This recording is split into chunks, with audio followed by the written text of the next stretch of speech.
नमस्कार दर्शकों, स्वागत आप सभी का के न्यूज पर हमारी इस खास चर्चा में। आपके साथ मैं हूं ऐश्वर्या। किसान आंदोलन को आज 77 दिन हो चुके हैं। दिल्ली के बॉर्डर्स पर किसान बड़ी संख्या में धरने पर बैठे हुए हैं, लेकिन अब किसान आंदोलन की आंच धीरे धीरे पश्चिमी उत्तर प्रदेश तक भी फैल रही है। महापंचायतें हो रही हैं और उन महापंचायतों में किसानों की भीड़ उमड़ रही है और साथ ही साथ इन महापंचायतों में शामिल हो रही हैं पॉलिटिकल पार्टीज भी। यानी जिस किसान आंदोलन को लेकर के शुरुआत में ये कहा गया था कि इसका राजनीतिकरण नहीं होगा, किसी राजनीतिक पार्टी को मंच नहीं मिलेगा, ये शुद्धता किसानों का आंदोलन है, उसमें अब राजनीति शुरू हो चुकी है, जो कि किसानों की भीड़, किसानों के समर्थन के रूप में नजर भी आ रही है। और यही हमारा आज का चर्चा का विषय भी रहेगा, किसान आंदोलन पर राजनीति।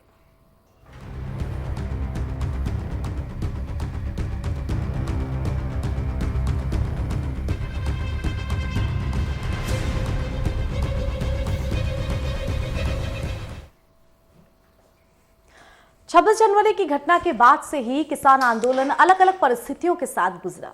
कभी सिमटा तो कभी और ज्यादा इसमें फैलाव आया, ये मजबूत हुआ।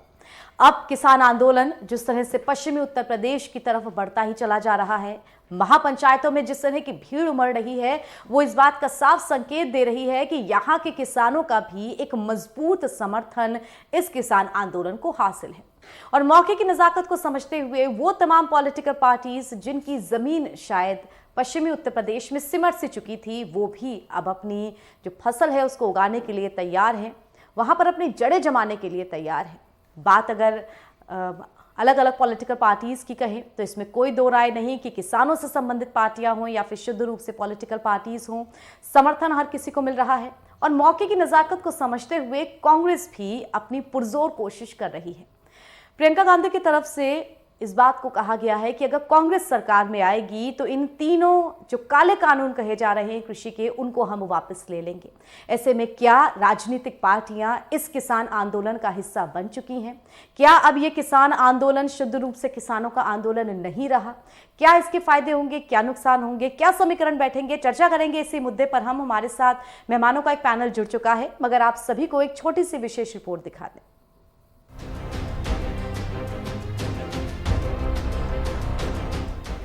कृषि कानून के खिलाफ किसान आंदोलन का असर पश्चिमी उत्तर प्रदेश के जिलों में तेजी से फैल रहा है, जिसके चलते महापंचायतों का दौर शुरू हो गया है।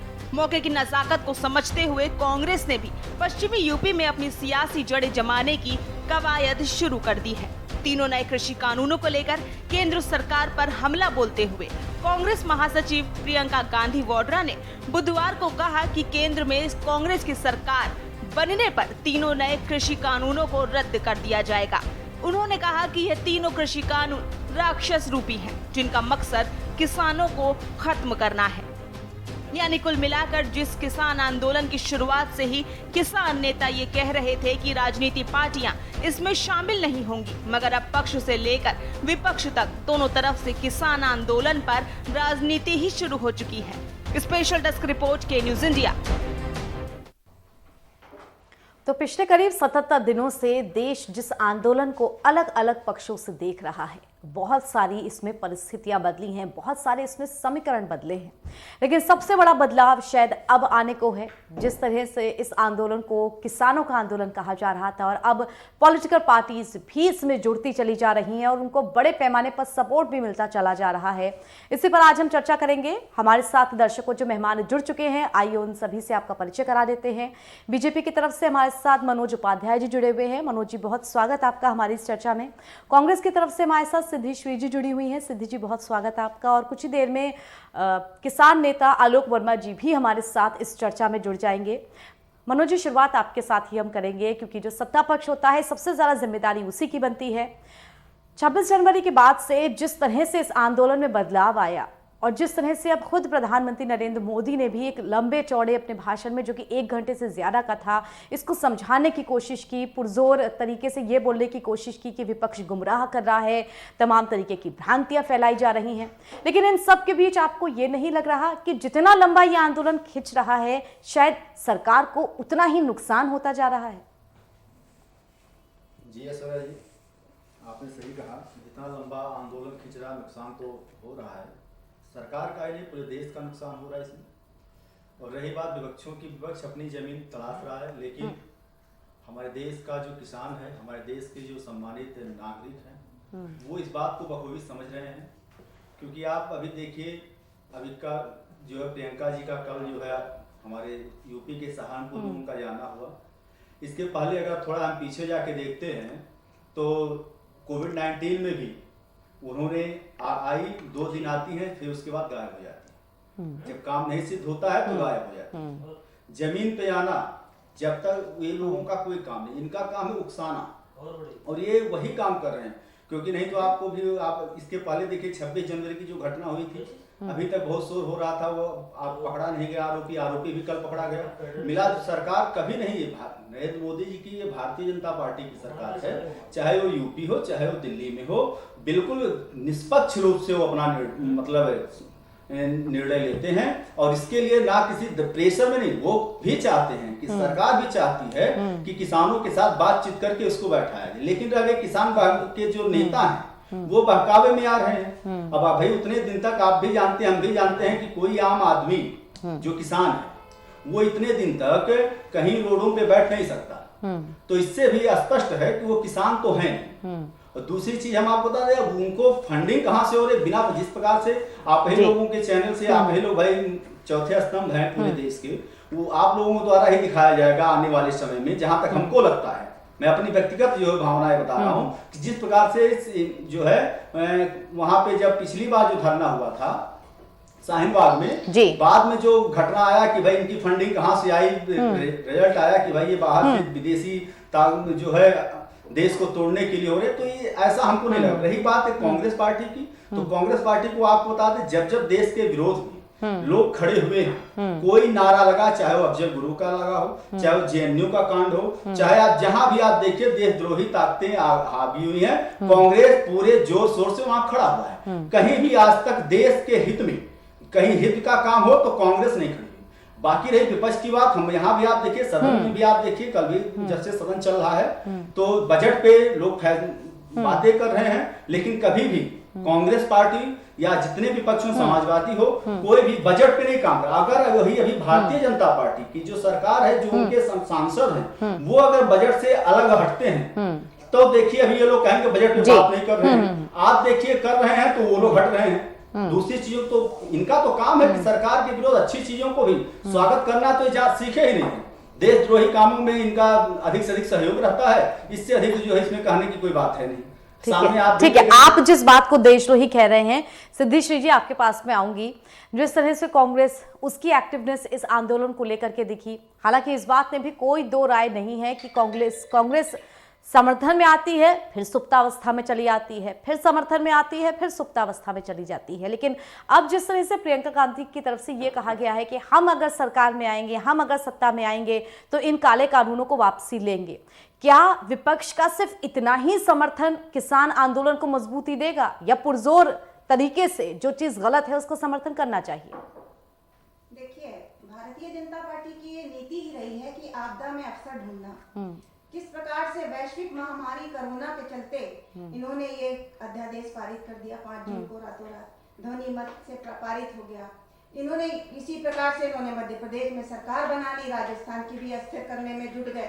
तो इनकी तो ये नियति रही है, इनकी नीति और नियति में हमेशा खोट रही है। और जिस आज जो किसान भाई हमारे अन्नदाता, जो धरती पुत्र, किस प्रकार से तीसरा महीना चल रहा है वो वहां बैठे हुए हैं, उनके ऊपर पानी, उनको दुर्व्यवहार उनके साथ कितना कि पानी के बौछारें फेंकी जा रही है, वो अपना हक मांग रहे हैं। और ये उनको अगर काले कानून ये जो 3 पारित किए गए हैं, जब उनके हित में नहीं है, तो आप बगैर किसी स्टैंडिंग कमेटी के, जब आपने पारित किया था, ना कोई भी किसान संगठन को आपने नहीं बुलाया, ना ही कोई राय मशवरा करी, जब वो किसानों के हित के लिए नहीं है, और तो उसके अलावा भी वो इतना ज्यादा प्रताड़ित किए जा रहे हैं। तो ऐसे में भारतीय जनता पार्टी, जब हमारे किसान भाई वहाँ शहीद हो रहे हैं, 200 से ज्यादा वहाँ शहीद हो गए, प्रधानमंत्री जी एक बार भी उनके लिए ये शोक संवेदना व्यक्त नहीं करते, ना एक आंसू होता है। यदि कोई जाता है राजनीतिक दल, उनके पीठ में हाथ रखता है, उनके दुख को साझा करता है, उनके बात सुनने जाता है, तो इनको राजनीति लगती है। ये कैसे कह सकते हैं कि हम लोग सिर्फ काम के वक्त में सामने आती है प्रियंका गांधी जी? बिल्कुल गलत है। आप देखिए हाथरस में क्या कांड हुआ, किस प्रकार से उस बेटी को, वो दलित बेटी को किस प्रकार रातों रात जलाया गया।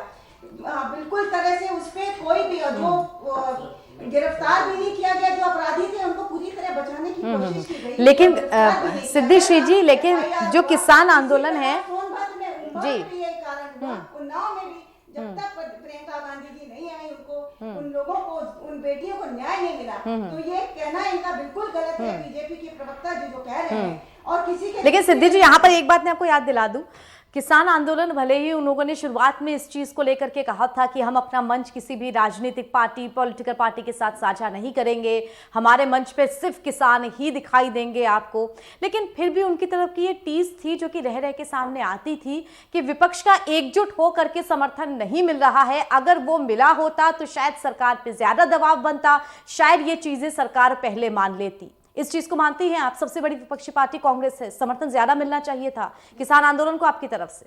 देखिए कांग्रेस की पहचान ही किसान आंदोलन से हुई है। हम तो समर्थन कर रहे हैं, हम चाहते हैं कि उनके जो काले कानून है वो वापस लिए जाए, उनके जो ये इन काले कानून के खिलाफ हम संघर्ष कर रहे हैं और चाहते भी हैं कि अगर देखिए अगर उनके ऊपर ये जो 3 काले कानून हैं जिनमें एमएसपी की बात आती है और भंडारण की सीमा की देखिए जमाखोरी हमने 1955 में श्री नेहरू जी ने, पंडित नेहरू जी ने बंद किया था और वो फिर से चालू होगी तो किसानों के ऊपर क्या प्रभाव पड़ेगा। वो बच्चों के लिए, अपने बच्चों के भविष्य के बारे में सोच रहे हैं, जितने भी अन्नदाता है, अगर ये उनके अच्छी तरह से पूरी तरह से पारित किया गया होता उनसे पूछ के तो उनको आज ये समस्या ना होती। वो आज वो इस प्रकार से ठंड में भी रहे, किस प्रकार से उनके ऊपर 26 जनवरी को उन्होंने नॉन वायलेंट एकदम रहे। वो 26 जनवरी को एक अराजक तत्वों की उसमें घुसपैठ होती है और क्या कुछ हुआ सारी जनता ने देखा, पूरे देश ने देखा उसको, ठीक है, किस मोड़ पे ले जाया गया। बिल्कुल। हमारे साथ यहाँ पर किसान नेता आलोक वर्मा जी भी जुड़े हुए हैं।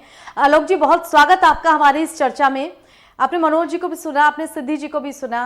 ये आंदोलन जिसके लिए बोला गया था कि ये विशुद्ध रूप से किसानों का आंदोलन है, इसमें किसी भी राजनीतिक पार्टी को मंच नहीं मिलेगा, लेकिन अब जिस तरह से परिस्थितियां बदलती हुई नजर आ रही हैं, चाहे आरएलडी की महापंचायत हो उसमें किसानों का जुटना हो, चाहे प्रियंका गांधी की महापंचायत हो उसमें किसानों का समर्थन हो, बड़े पैमाने पर ये कहेंगे कि अब किसान आंदोलन का राजनीतिकरण हो रहा है। धीरे धीरे पॉलिटिकल पार्टीज भी इसमें अपना जो जगह है वो बना रही हैं।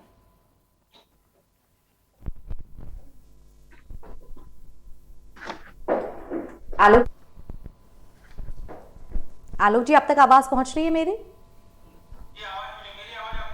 जी जी जी, प्रश्न बताइए। प्रश्न आलोक जी जी आलोक जी, किसान आंदोलन जो कि विशुद्ध रूप से किसानों का आंदोलन कहा गया था, लेकिन अब जिस तरह उत्तर प्रदेश की महापंचायतों में पॉलिटिकल पार्टीज को भी समर्थन हासिल हो रहा है, क्या कहा जाए कि अभी किसान आंदोलन राजनीतिक हो चुका है? पूर्णतः किसानों का ही आंदोलन है और आप इसको इस तरीके से ना देखिए कि कोई भी विपक्षी पार्टी या जो राजनीतिक दल है वो आ रहे हैं।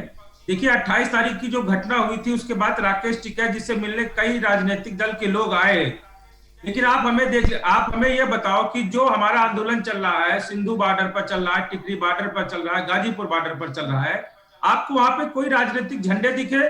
नहीं दिखे होंगे। आपको किसी पार्टी का वहां पे आपको टेंट दिखा? नहीं दिखा। ये जो किसानों की महापंचायत हो रही है, ये उसमें अपनी चीजों को रखने जरूर आ रहे हैं, लेकिन हमने पहले भी कहा कि हम इन्हें मंच और माइक नहीं दे रहे हैं। तो ये अगर आएंगे बीच में तो कोई दिक्कत नहीं, अगर आके बैठते हैं हमें इससे कोई परेशानी नहीं। ना तो वो वोट की बात कर सकते हैं वहां पर, क्योंकि ये किसानों का मुद्दा है और यहाँ पर सिर्फ 2 चीजों की मांग हो रही है। ये जो काले कानून है इनको वापस होना चाहिए, एमएसपी पर कानून बनना चाहिए। देखिए ऐश्वर्या जी, मैं आपको बताऊं, इस भारतीय जनता पार्टी की सरकार में हमें इस चीज का पता नहीं क्यों हमें समझ में नहीं आ रहा है कि ये लोग देश के प्रधानमंत्री को अपना ही क्यों मानते हैं। देश के प्रधानमंत्री भारतीय जनता पार्टी के प्रधानमंत्री नहीं, वो पूरे देश के प्रधानमंत्री हैं। ये लोग उनसे गलत बयानबाजी करवा देते हैं, प्रधानमंत्री जी को सच बात नहीं बताते हैं। ये वही प्रधानमंत्री जी है जो किसानों से कहते हैं कि हम एक फोन कॉल की दूरी पर हैं, लेकिन आज तक ऐश्वर्या जी ने नंबर नहीं आया। ये मनोज उपाध्याय जी बैठे हैं, हमें वो नंबर बता दें कि हमें किस नंबर पे फोन करना है, वो नंबर भी नहीं बता रही है।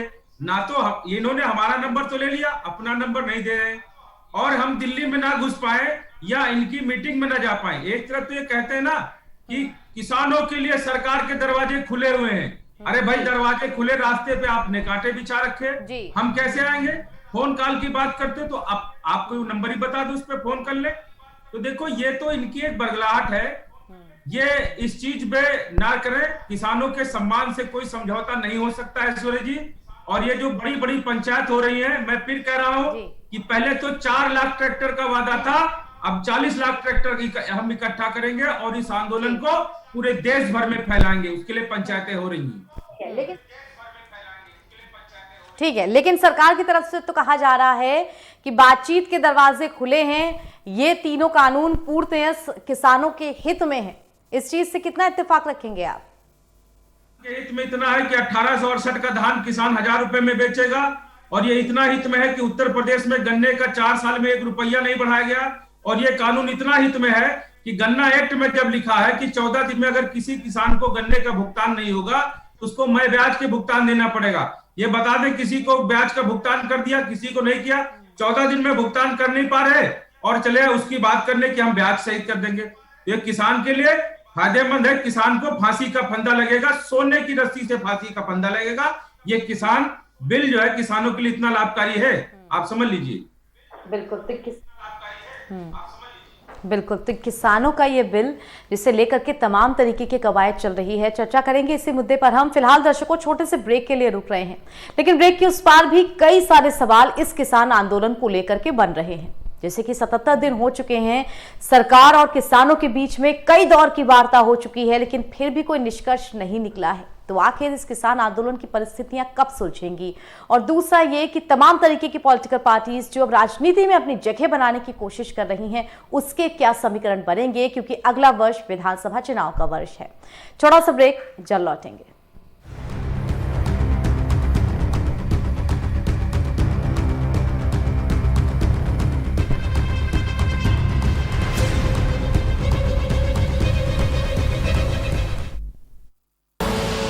आप देख रहे हैं के न्यूज, खबरों का सारथी।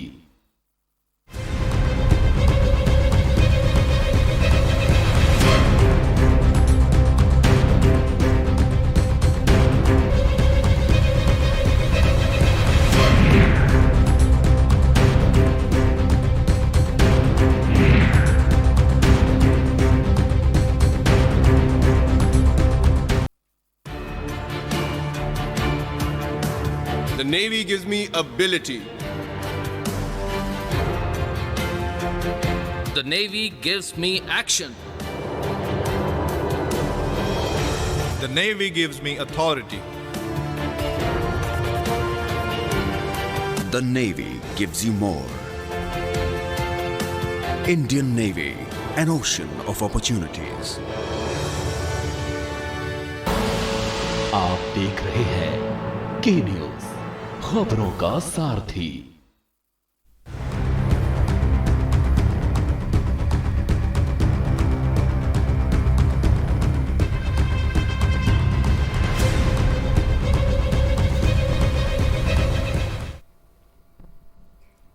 ब्रेक के बाद स्वागत आप सभी का। किसान आंदोलन में राजनीति चर्चा कर रहे हैं। इसी विषय पे हम भारत में पिछले 77 दिनों से दिल्ली के अलग अलग बॉर्डर्स पर किसान विरोध प्रदर्शन कर रहे हैं 3 नए कृषि कानूनों के विरोध में, जो कि सरकार की तरफ से लाए गए हैं। और ये कहा गया है कि ये ऐतिहासिक कानून है, किसानों के हित में है। हमारे साथ इस चर्चा में मेहमान जुड़े हुए हैं, मनोज जी के पास चलेंगे।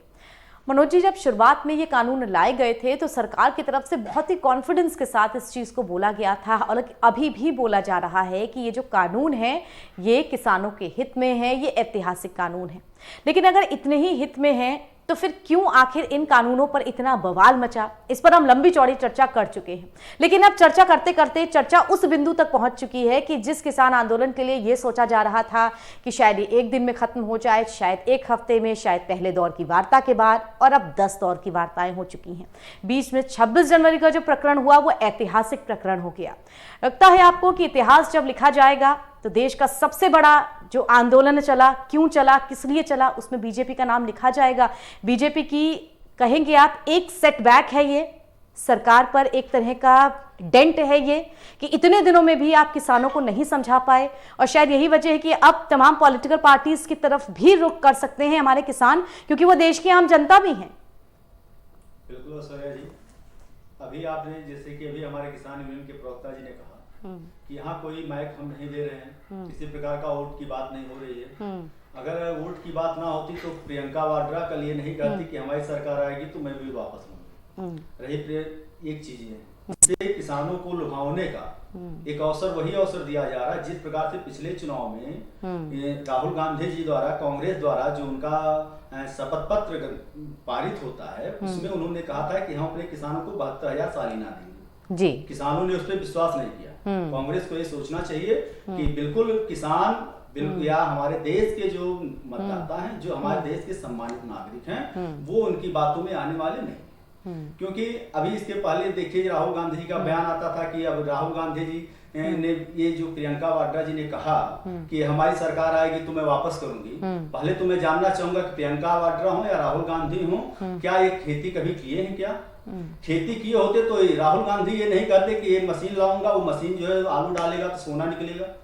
ऐसा भी स्टेटमेंट उनका नहीं आता। अगर ऐसा आता तो हमको नहीं लगता जो भी किसान हमारे चाहे धरने बैठे हो, चाहे हमारे घर में अपने घर में बैठ के खेती कर रहे हो, कोई किसान ये नहीं कहेगा कि हमको ऐसा मशीन चाहिए जो सोना दे। क्योंकि किसानों को तो लहलहाती फसल ही अपनी देख के खुशी मिलती है, और अपने घर में अनाज जाता तो खुशी मिलता है। रही बात बाकी, अगर आप जैसे लोग आपने कहा कि मेरी बात नहीं हो पाती, हम कहते हैं अगर बात नहीं हो पाती है, इतनी बैठकें हो रही थी, आप ही का प्रतिनिधि मंडल जाके प्रधानमंत्री और कृषि मंत्री से बातें कर रहा, बैठक हो रही है, तो कहीं ना कहीं बातें हो रही है जिससे होना है। और सारे लोगों से मुझसे बात नहीं हो पाएगी, या हमारे गांव के किसानों से तो बात नहीं हो पाएगी। प्रधानमंत्री से जहां होने लायक है वहां हो रहा है, कोशिश किया जा रहा है कि इसको। रही बात, अगर आप लोग थोड़ा सा भी अगर कंप्रोमाइज करते हैं, ठीक है, अगर कहीं मान लिया जो भी कमियां है उसको आप लोगों ने बताया, काफी जगह पे गवर्नमेंट देखिए पीछे आई, थोड़ा सा इनके आप लोगों की बातों को भी रखा गया। लेकिन अब ये नहीं है कि जो है राहुल गांधी या समाजवादी के अखिलेश यादव या प्रियंका वाड्रा इन सबके डर के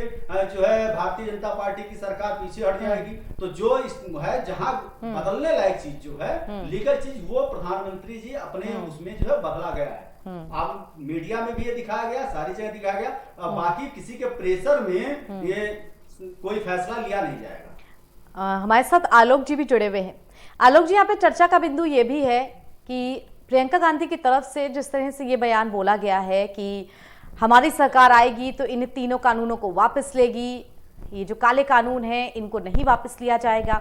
लगता है आपको इस तरह के बयान जब किसी पॉलिटिकल पार्टी का लीडर बोलता है तो बड़ी संख्या में जन समर्थन उसके साथ जुड़ता है, उसके साथ रिलेट करता है?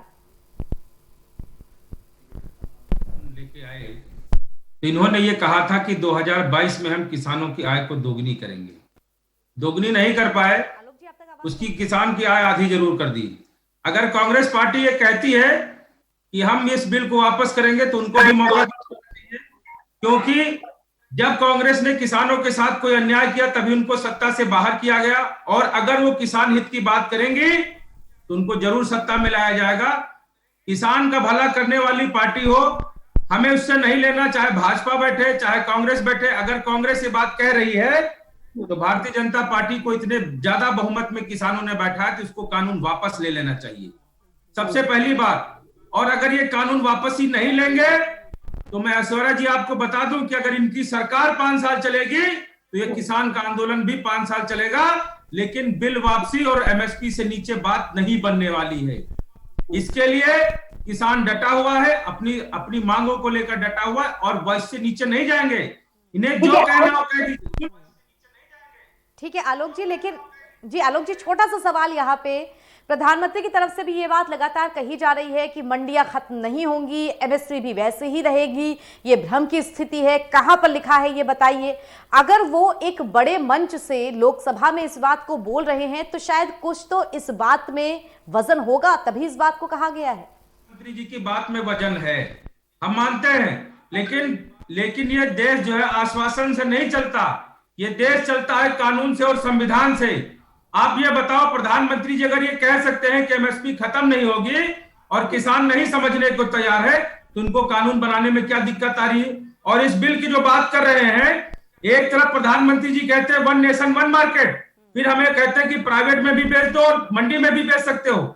ऐश्वर्य जी, मंडी में किसान अगर बेचेगा तो उसको 1 कुंटल पे 168 रुपए व्यापारी को नुकसान होगा, और अगर वो बाहर खरीदेगा तो उसे वो टैक्स नहीं देना होगा। आप बताइए, इनकी जो एफसीआई एजेंसी है, देश की सबसे बड़ी एजेंसी है, वो 3.5 लाख करोड़ रुपए की रेट में घाटे में है, उसको नहीं ठीक कर पाए। क्या करेंगे ये मंडी आज नहीं, साल 2 साल में खत्म होंगी। मैं तुरंत खत्म होने की बात नहीं कर रहा हूं।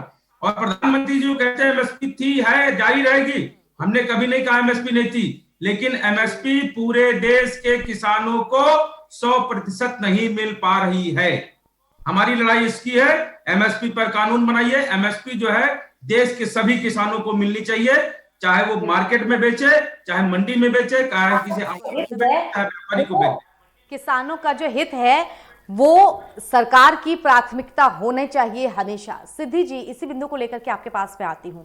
कांग्रेस की तरफ से अभी इतना पुरजोर तरीके से विरोध किया जा रहा है, लेकिन इसमें भी कोई दो राय नहीं है कि कांग्रेस की जब सरकार थी तब इसमें से आधी से ज्यादा चीजों का समर्थन भी किया जाता था। आखिरी सवाल आपके पास में लेकर के आई हूँ, आप अगर तमाम तरीके के जो बिल में पॉइंट्स दिए जा रहे हैं, इनमें जो अब मंडियां खत्म करने की बात की जा रही है, इसमें जो एमएसपी वाले की बात की जा रही है, इसमें से बहुत सारे पॉइंट्स ऐसे थे, अगर हम डिटेल में जाएंगे, जब कांग्रेस सत्ता में थी तब इनका समर्थन भी करती थी, इस बात को कहती भी थी। अब क्या विपक्ष की तरफ से ये जिम्मेदारी नहीं बनती है कि जो इनके सही पॉइंट्स हैं उनका समर्थन करें? राजनीति होनी चाहिए, लेकिन सिर्फ उसी स्तर तक जिस स्तर तक जनता का फायदा हो। को लेकर के, जिस कानून को लेकर किसान आंदोलन हो रहा है, किसान भाई हमारे बैठे हैं, हम उनके साथ हैं। जो वो चाह रहे हैं हम उनके साथ उनको समर्थन कर रहे हैं। उनको अगर ये एमएसपी की बात गारंटी चाह रहे हैं तो गारंटी दी जाए। हो सकता है हमारे से भी कोई कमी रही हो, हमारी सरकार से कोई कमी रही है, तो आज आपकी सरकार है ना, भारतीय जनता पार्टी को आप आके उनकी कमी को पूरा कीजिए। आप वो करना चाहते नहीं है और तारीख पे तारीख दे रहे हैं, तो तारीख पे तारीख से कानून को आप संशोधन कीजिए या बदलाव करिए। आप वो कर नहीं पा रहे हैं। आपने कहा भी, भारतीय जनता पार्टी ने जब वो अपने घोषणा पत्र में भी कहा था कि किसानों का गन्ना का भुगतान किया जाएगा और 14 दिन में सब कुछ खत्म कर दिया जाएगा, कर्जा माफ किया जाएगा, और वो आज तक अभी तक गन्ना का जो 15,000 से भी के लगभग उनका जो मूल्य है भुगतान अभी तक नहीं किया जा सका। तो इनकी बातों पे क्या दम है? तो हम चाह रहे हैं कि हम किसानों के साथ हैं, उनकी जो परेशानियां हैं उनके साथ कंधे से कंधा मिला के बैठे, और इस तरह के जो पूंजीपति हैं, जो मित्र हैं प्रधानमंत्री के, वो उनके लिए अरबपति खरबपति, वो उनके लिए कानून बन सकता है, संशोधन हो सकता है, तो हमारे किसान भाइयों के लिए क्यों नहीं? जो मिट्टी से सोना उगाते हैं, अपने देश को पालते हैं, आज उन पे विपदा आई है, तो भारतीय जनता पार्टी अपने तानाशाही रवैये और अहंकारी स्वभाव को लेकर के हठधर्मिता पे पड़ी हुई है। उनको चाहिए कि किसानों का समर्थन करें, वार्ता करें। वार्ता भी नहीं पूरी हो पाई है। बिल्कुल, तो जरूरत, बिल्कुल, यानी कि जरूरत इस बात की है, जो अन्नदाता है उसकी जरूरतों को समझा जाए, और उससे भी ज्यादा जरूरत इस बात को समझने की है कि हमारे देश का किसान, जो कि पिछले 70 से 73 सालों में जितनी भी सरकारें आई उनके द्वारा लगभग ठगा ही गया है। शायद यही वजह है कि किसान अब सिर्फ आश्वासन को मानना नहीं चाहता है, वो इसकी लिखित गारंटी चाहता है। तभी ये आंदोलन इतना ज्यादा दिन पर दिन मजबूत हो रहा है। दर्शकों, फिलहाल हमारी इस चर्चा में इतना ही। बहुत धन्यवाद आलोक जी हमारे साथ जुड़ने के लिए आपका। सिद्धि जी बहुत धन्यवाद हमारे साथ जुड़ने के लिए आपका। मनोज जी आपका भी बहुत धन्यवाद हमारे साथ जुड़ने के लिए। दर्शकों, इस चर्चा में फिलहाल इतना ही। दीजिए हमें इजाजत, और देश दुनिया की तमाम खबरों के लिए जुड़े रहिए के न्यूज़ के साथ।